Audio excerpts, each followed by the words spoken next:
এই তো মুচমুচে বেগুনি খাবে? হ্যাঁ, বেগুনি খেতেই পারি। শীতকালকে ফেয়ারওয়েল দিতে বেগুনি তো খেতেই হয়।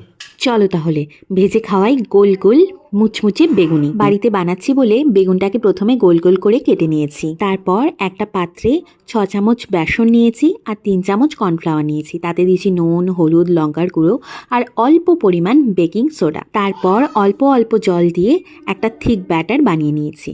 তারপর কেটে রাখা বেগুনটা ভালো করে এপাশ ওপাশ চুপিয়ে সাদা তেলের মধ্যে দিয়ে দিয়েছি। দুটো সাইডে 2 মিনিট মতো করে ভাজলে মুচমুচে বেগুনি একদম রেডি। শীতকালে টেস্টি টেস্টি বেগুনগুলো দিয়ে বেগুনি খেতে কিন্তু একদম মিস করো না। ভিডিওটা ভালো লাগলে অবশ্যই লাইক, শেয়ার, কমেন্ট আর সাবস্ক্রাইব করো। আর অনেক অনেক শীতের রেসিপি নিয়ে আমি আসছি খুব তাড়াতাড়ি।